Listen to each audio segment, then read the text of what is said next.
عام ہم محاورہ بولتے رہتے ہیں انسان خطا کا پتلا ہے،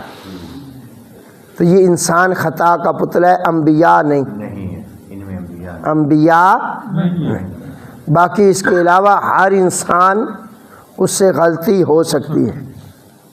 اس سے گناہ ہو سکتا ہے۔ تو گناہ کا ہو جانا، غلطی کا ہو جانا،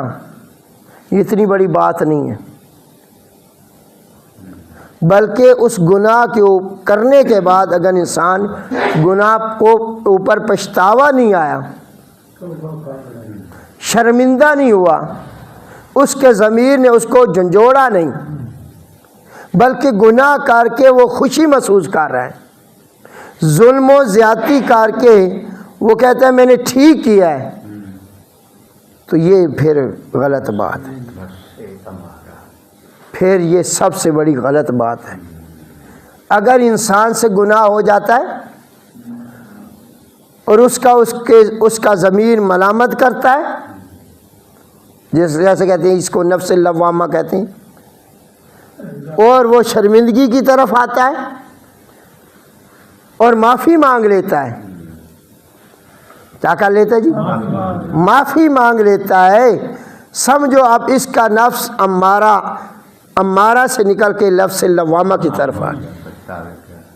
چاہے وہ نبیوں کی اولادیں ہوں، چاہے وہ صحابہ کی اولادیں ہوں، چاہے اولیاء کرام کی اولادیں ہوں، چاہے وہ کافر ہو، کافروں میں سے جون سی بھی قسم ہو، اگر اس کا نفس اسے ملامت کر کے گناہ کو چھوڑ دیتا ہے، کیا کر لیتا ہے جی؟ معافی مانگ لیتا ہے، توبہ کر لیتا ہے، تو اللہ ذوالجلال فرماتے ہیں میں اس کے گناہ معاف کر دیتا ہوں۔ جیسے قرآن مجید میں 12ویں سپارے کے آخر پہ اور 13ویں سپارے کی ابتدا میں واقعہ ہے، حضرت یعقوب علیہ السلام کے بیٹے جنہوں نے اپنے بھائی یوسف علیہ السلام کو باپ سے جدا کیا، غلطی کی نا، انہوں نے غلطی کی کہ ایک بیٹوں کو باپ سے کیا کر رہے ہیں؟ جدا کر رہے ہیں، پھر اس کو دور چھوڑ کے بھی آئے کنویں کے اندر، پھر اس بھائی کے ساتھ جو کچھ ہوتا رہا یہ خوش ہو گئے،